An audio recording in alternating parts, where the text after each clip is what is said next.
teachers that, I mean, it's just.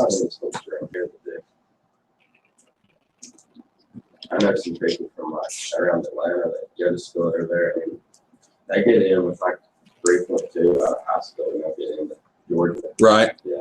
Huh. And if you got a 4.0 here, like a Bowden or Central, you still might not get in. Right. You got to have college credits. Right. That's obviously is different than it was back in the day, but I know that when you take that step to college, it's work at that point. It should be. I mean, you're earning a degree. That's one of the things I don't not appreciate my master's degree, but I mean, sometimes I wonder like the caliber of what I got because I was only going to class once a week. Matches up to somebody that was in a full-time setting where they were there all the time. And I had a guy standing in line with me when we graduated, and all the Southern Baptist seminaries, there's, I think it's 7 or 6, anyway, we're all part of the same Southern Baptist Convention, right? But this guy was going to go to Southern to finish up his master's. He had moved or something, and they wouldn't take his Greek from New Orleans. They're all the same. And they were like, it's not the same caliber of what we teach. And I'm like, that doesn't even make any sense to me. But talking to guys that went to Southern,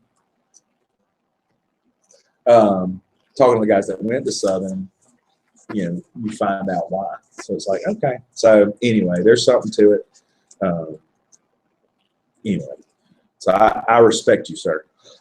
I respect anybody now that can get their degree in college, period. It's funny, like my English teachers in high school never did anything. Right. Writing wise, like after my sophomore year, I never wrote any paper. And like the first day of class, we're talking about writing and stuff because the media teacher is my English teacher. Right. And she's like, "How many of you guys?" Blah blah blah blah blah. I'm just sitting there and shut. Never done any of that. Like, oh. Well, that was probably of all my teachers, I had 2 good ones. My math teacher was good, and my English teacher was solid. I mean, she was legit. We worked. Mm-hmm. So it paid off for me when I got to college that I had a good, well, I mean, I took AP, so I exempted the first one, whatever it is now, was 1101 or it was 101 for me. So I exempted that. So, It was hard. It was short. Yes, the English program's the hardest. right. And they pride themselves on that. That's good because you come out of there and you know how to talk, you should know how to write. So What's sad? I had to write an essay for history. Last week I got the grade back. It made me laugh because it was the worst thing I've ever written. Based on what I had to do Right. in English. That Right. was failing. I got a 92. I was like, Yeah. Why can't I do I got that? busted in seminary more on formatting than I ever did on like grammar and content. It's like, really, you're going to bust me on formatting because I didn't put a footnote in the right spot? And so, yeah, we get hammered on that Yeah, kind of mine stuff. was formatting more than grammar, and then not expanding enough. So I'm like, shit. Oh, yeah, I'm good at BSing, so that's not a problem. I can expand all day. Yeah, but I become repetitive when I do that. Well, okay, well, that's true. I can respect that. Like I have an essay due on Thursday. Right. Had all week to work on it. Because that one I'm nervous about because it is like a thesis statement construction. Thursday to close that out. Right. I couldn't even do that. I was just there. What a man. So this whole paper thing, I was just like, Right. Well, I had a text message this week, and I was going to ask you guys, I was just going to ask everybody that's here. They asked me, they said, what's a good college ministry in Carroll County? And much to my chagrin, I had to apologize and say, well, I wouldn't invite you here because we don't do college ministry. So I will take 5 or 10 minutes. What would make it more beneficial for you guys and then for me to say, hey, come hang out with us, other than Sunday school? Because what the college ministries that I think of obviously have a full-time college minister. So that's a different ball of wax. So I'm not going to be able to do that.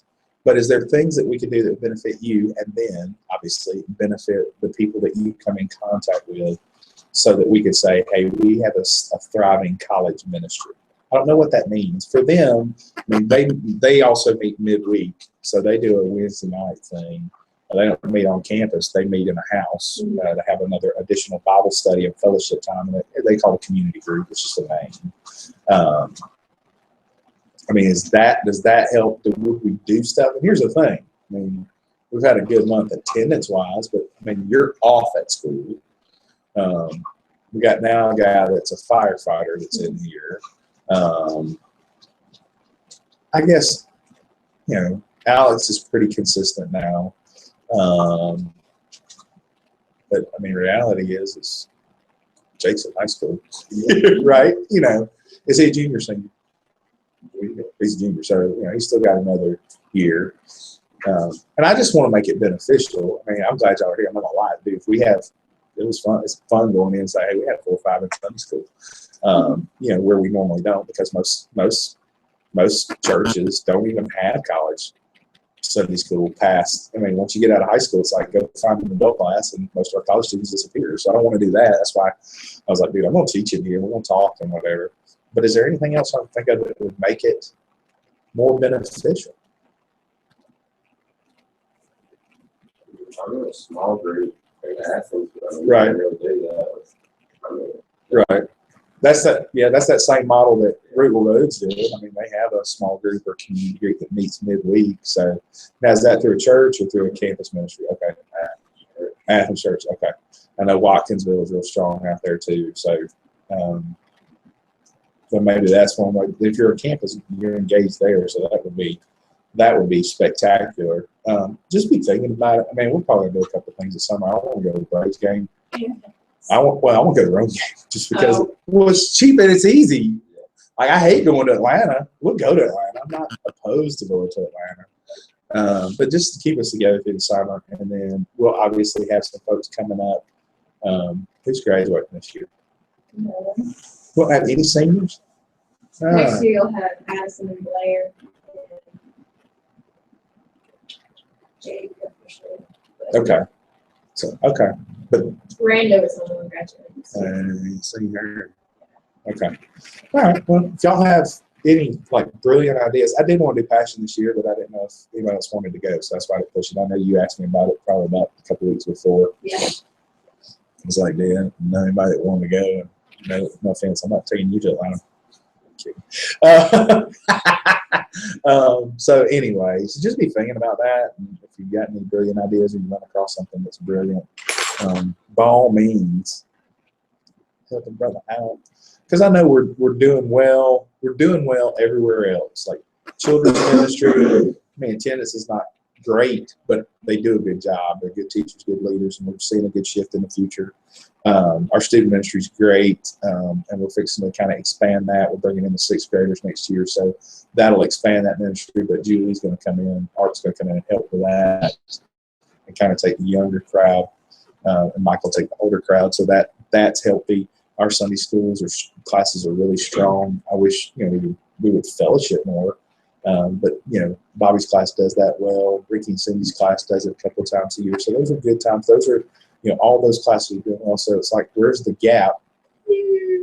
And I don't want you guys to suffer. I mean, you're here, and I don't want you to suffer because that's just something we don't do well. And I also know the reality that probably after Haley does her time in here, she's leaving. She's going back to work. So, I know the reality. So anyway, just be thinking about it. We'll keep it rolling. But I didn't have any problem saying, look, dude, we got Sunday school, and that's what we do for college ministry. If they want more than that, here's where they go. So anyway, it is what it is. I was talking to the guy yesterday. Look, let's do what we do well. Don't reinvent the wheel. Don't start, years ago, somebody said, we need to do a single mother's class. I was like, okay, how many single moms do we have in the church? I have one, right? Okay, let's minister to her. Well, she's already plugged in. So you're going to start a whole class for something that doesn't even exist in your church? Probably not. So anyway, it is what it is. We're not the size of some of the bigger churches that have the staff and be able to pull it off. So, okay. So let's look at Mark and Jesus and how these guys function and where we're at. We're finishing up, coming to the end of 7. We'll obviously take a break. We'll finish up 7 this morning in worship. And the next Sunday we'll do communion, and the next Sunday is Easter. So 2 weeks away from today, and we'll be celebrating the resurrection. Y'all know the drill. Just pray that it doesn't rain. That's all I ask, that it doesn't rain, so we can have sunrise service and eat some breakfast together. But as we're finishing this up again, a lot of prep. I haven't said this in a few weeks, so I'll hit it hard this morning. But remember again the whole premise of Mark's gospel, and it's all the gospels. They're trying to prove that Jesus is who he says he is. A couple of them were able to experience it firsthand. A couple of them got the stories from firsthand accounts. And so that's where Mark is. He starts off saying Jesus is the Christ, the Son of God. And so he's doing everything that he can to prove that to those that are out there that will hear the message. They'll hear these guys, as somebody put this week, these first generation preachers, the apostles, that as they go out and preach, there's going to be writings that follow them. And so we have the Gospels that give us the account of Jesus's walk while he was here on earth. And so where we are now is just this idea. It's a continuation of where we were 2 weeks ago about the problem with tradition and versus what is actually command in the Word of God, and how the church then struggles with the same thing that we struggle with now, is that we build our traditions up to be worshiped. And we talked about those a couple of weeks ago about what those traditions are, so I don't want to belabor that. But then he transitions here. He's had this conversation with the Pharisees where he quotes Isaiah and says, the people honors me with their lips, but their hearts far from me. In vain they worship me, teaching its doctrines, the commandments of men, and teaching those kind of things as being truth as opposed to what God's word says being truth. So then he pulls the group aside. He says to the people. So there's still, he addresses, there's always a crowd around Jesus. So there's crowds here at this point. The crowd's here. And so he addresses the Pharisees. But the Pharisees obviously get their feelings hurt and they leave. And so Jesus has the crowd, or the people, is what Mark says here. So maybe it's not a large crowd. So he says this. He says, hear me, all of you, and understand there's nothing outside of a person that going into him can defile him. But the things that come out of a person are what defile him. Now he deals with it because remember, the Pharisees were worried about washing their hands. It's outward manifestation. Obviously, I did not say this in the pulpit because I'm not ready to get fired just yet, or bring up the story, or to bring up the conversation. But he says, hear me, all of you, understand there's nothing outside of a person that going into him can defile him. Now, for 2,000 years ago, what would they be talking about? What kind of things defiled them that went into them? The easy ones go to Leviticus, right? All the food stuff that you're not supposed to eat. You can go through that list all over the Old Testament. Anything's a bottom dweller, bottom feeder. You don't want to mess with some catfish. You don't want to eat shellfish, because they're filters. And you go study how much water an oyster filters, and then you eat it, you're a brave soul. And even all the way up to something as simple as pork. In the Old Testament, that was given. So they would say that if you ate any of that stuff, you became unclean, which meant you were not holy because you ate a pig or a shrimp. And so that was 2,000 years ago. What's today? Do people say that if it goes into you, it defiles you? This is why I was about to bring this up on Sunday morning.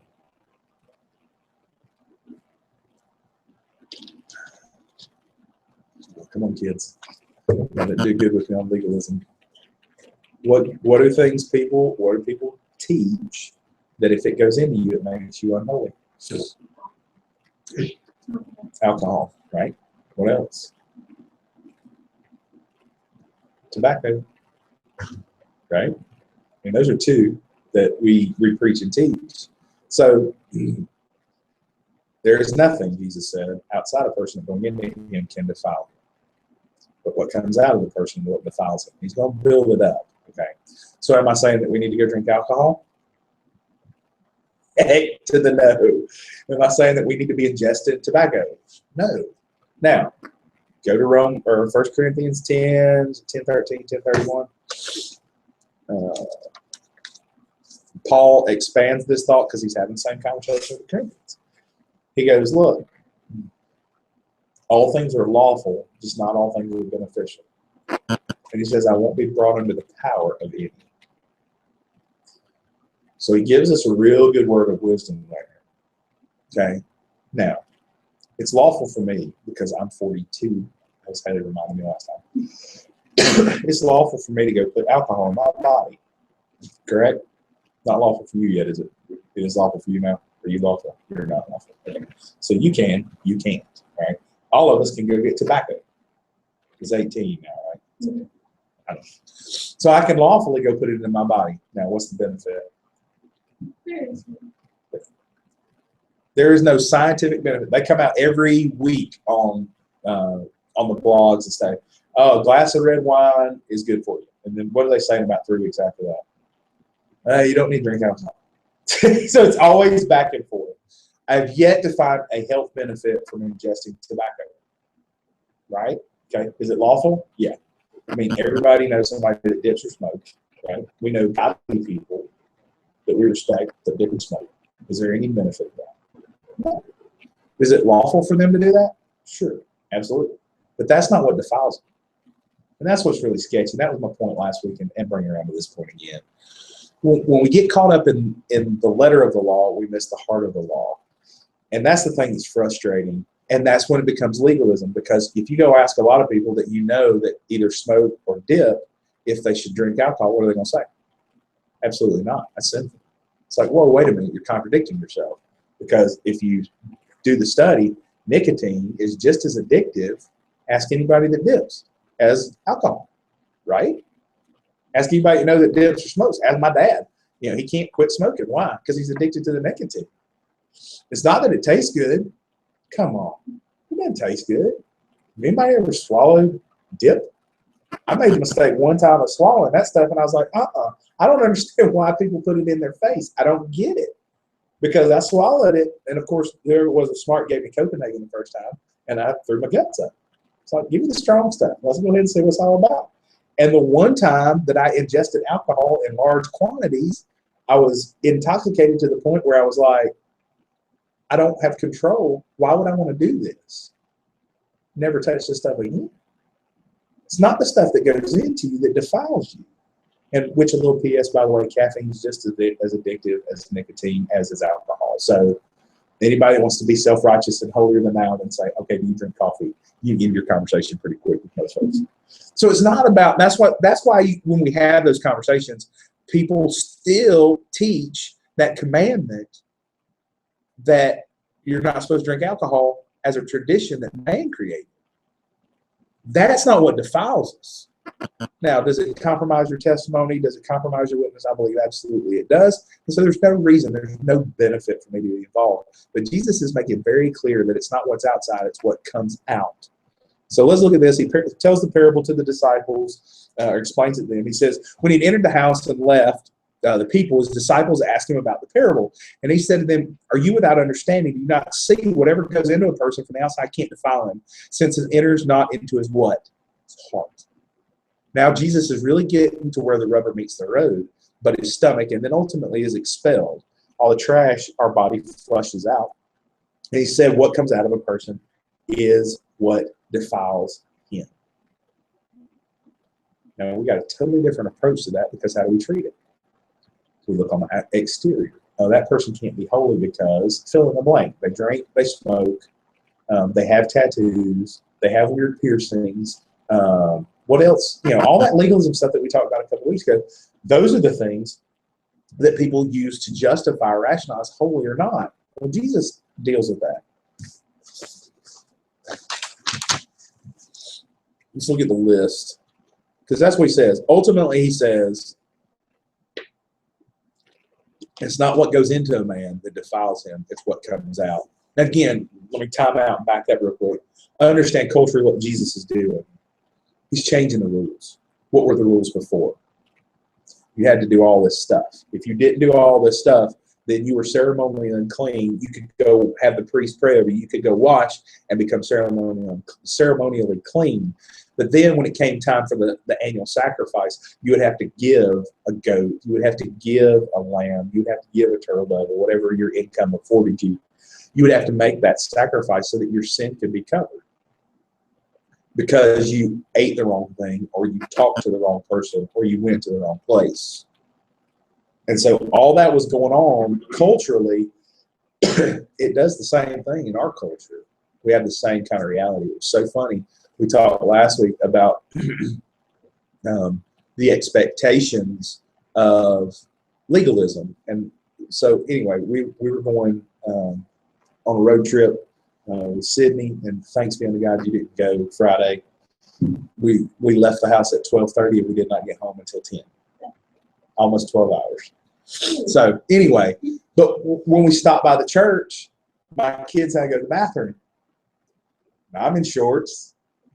The kids are all in shorts. I was like, Jill, this is probably not where we need to go in to go to the bathroom. Let's run down here to McDonald's and go to the bathroom at the restaurant instead of going into the church. Why? Because I know what they believe.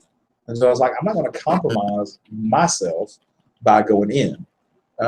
And obviously don't want to have people staring at me, which they're going to stare at me anyway.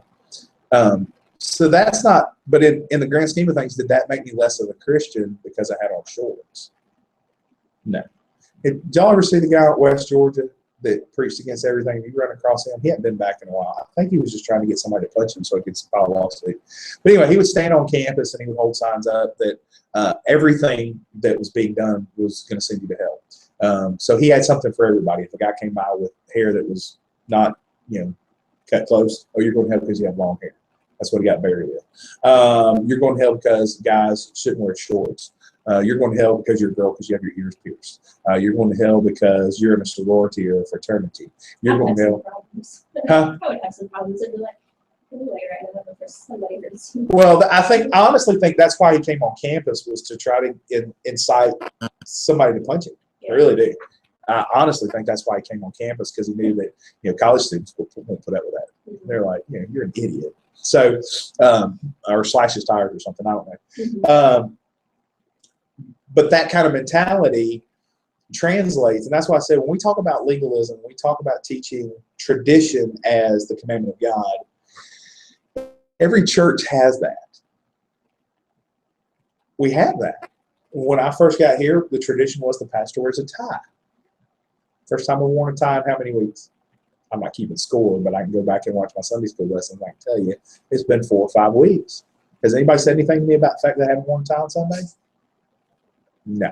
10 years ago, would somebody say something? Yep, because every Sunday morning that I didn't have a tie on, somebody would stop me and say, "Preacher, where's your tie?" So it's a tradition. Nowhere in the Bible, That's the outward. And that's, again, I gave you guys the passage from 1 Samuel 16 when Samuel goes to call David as king, and he goes to the brothers, and he looks at all of his brothers. Now, obviously, the oldest brother comes up, and he's taller than all of them, and he's stronger than all of them. And he goes, "Obviously, this is the king." And God goes, "Nope." So Samuel goes, "Okay, who's it going to be?" Goes through all the brothers, and it's like, "It's obviously God sent me to Jesse's house. Why? Who is it?" I had one viewer. Oh, they're back. Good morning. His idea of a king was the external appearance. And he goes to Jesse, he goes, "Do you have any other sons?" He goes, "Yeah, but he's probably not the one you're looking for." And he goes, "Bring him before." And when David walks up, what does he say? He's the king. And this is what he says. "The Lord says to Samuel, do not look on his appearance or the height of his stature, because I have rejected him. For the Lord sees not man sees as man sees. Man looks on the outward appearance, but the Lord looks on the heart." So that's where the list comes from. So Jesus has said it's not what goes on the outside, but what's on the inside. What comes out of a person, what defiles him. What defiles him? So he says this, 21 and 22. "From within, out of the heart of man come." And if you got a different version, you want to give me a little help, by all means, help. "Out of the heart of man comes thoughts,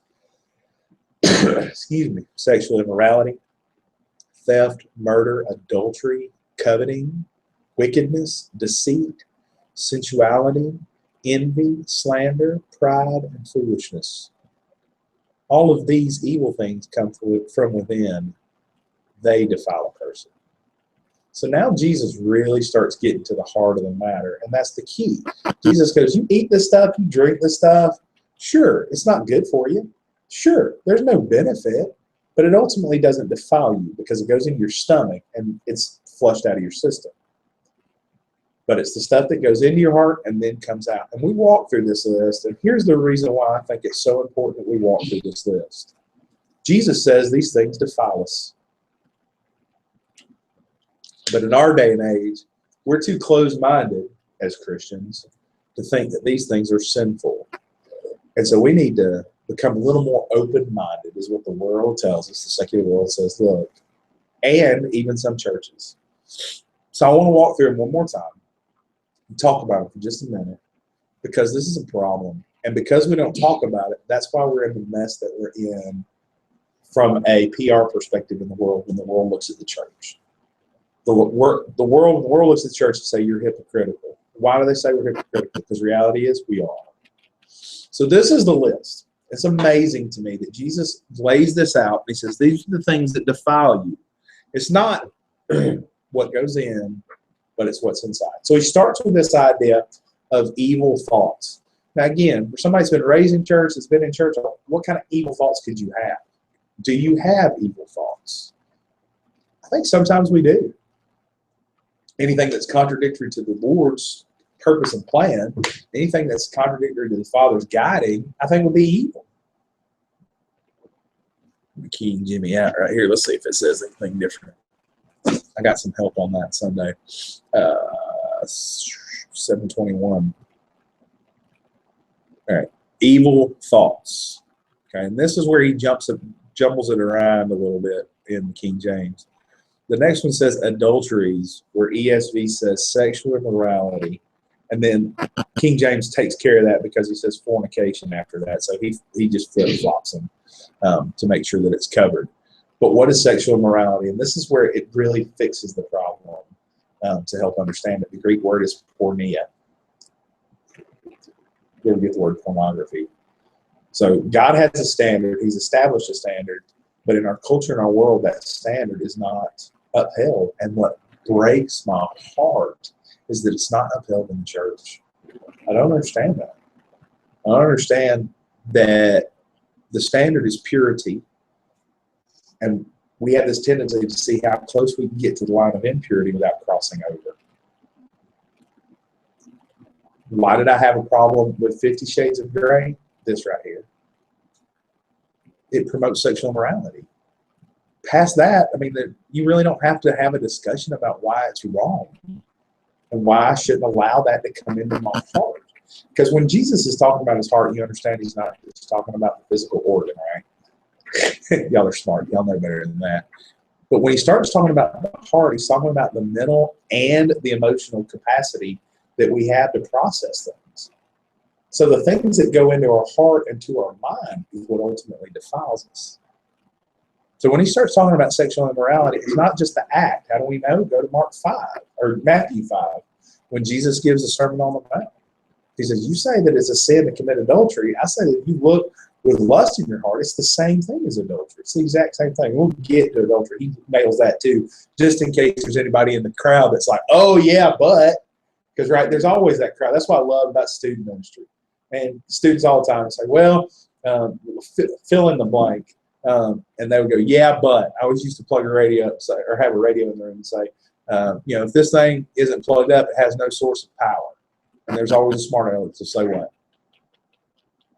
Well, if it's got batteries, it'll still work. Okay. So Paul mentions that stuff and everything else.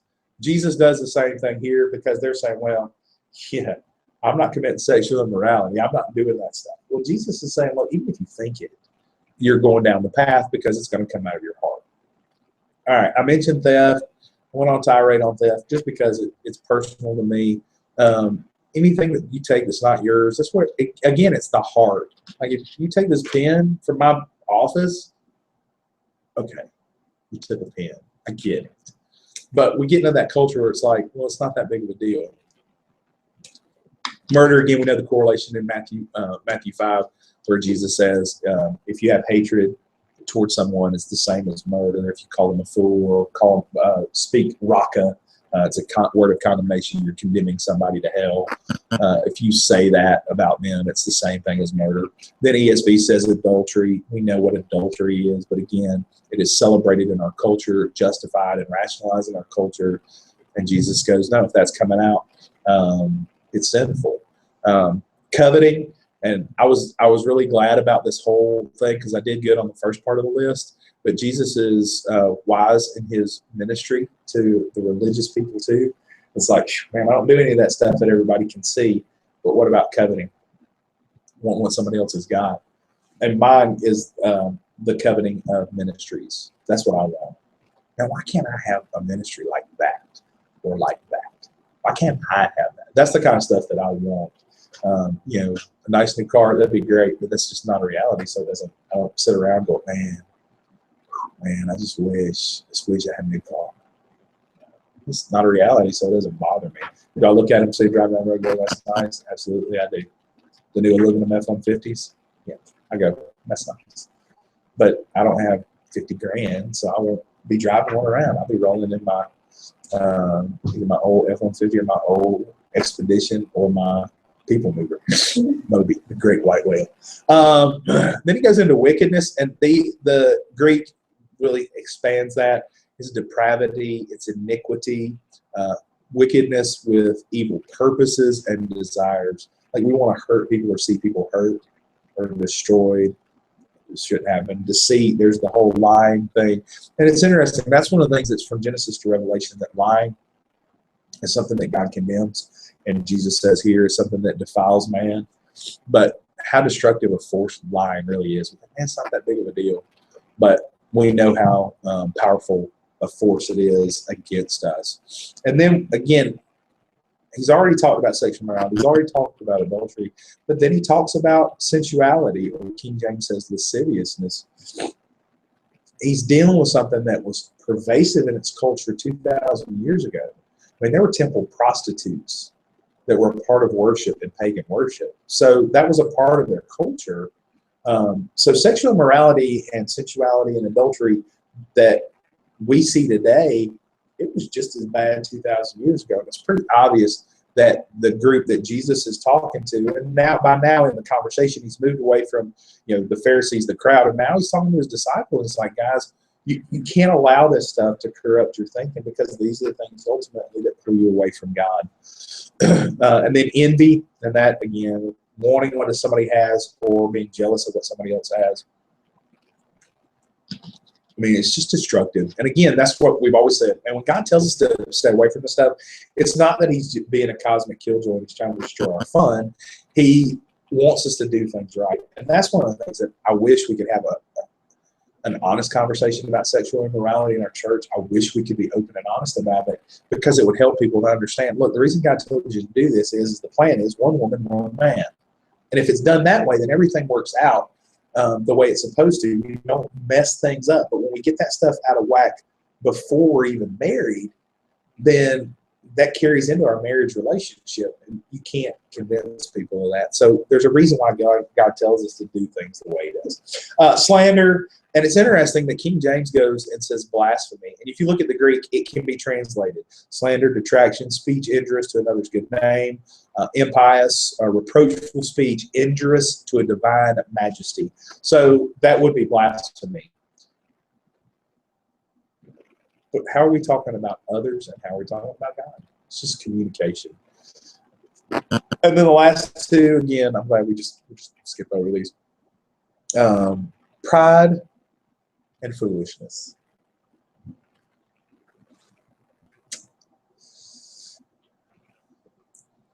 You don't need pride. I mean, it's destructive. When we get to the place where we think we got it all figured out, we're toast. I think that's one of those that God's really easy about bringing us back to a place of humility when we think we've got it all figured out. It's like, you need to trust in me. That's why I appreciate Bobby's devotion this morning and bringing that reality out of Proverbs 35. If we lean on our own understanding, that's That's that first step into chaos in our lives. And then foolishness to me is, you know, you go away Ecclesiastes, there's a time and a season for everything, right? Time to live, time to die, time for peace. There's a time for war. I mean, you know, in that wisdom book, there's a lot of reasons, or a lot of seasons for things. And so there's times to laugh and have a good time. But what Jesus is talking about is moving us away from the understanding the severity of the situation. That's why Paul says redeeming the time, for the days are evil. We just live in a dark world, and we need to be serious about sharing the light of the gospel, because it's not being shared in our world. The light of the gospel is not prominent, and so we're the ones that have the light. It's our job to take it. So again, it's not what goes in the man that defiles him, but what comes out. What's really cool in Mark's gospel is, all right, we had this teaching time. What's it time for? Got the pattern yet? It's miracle time.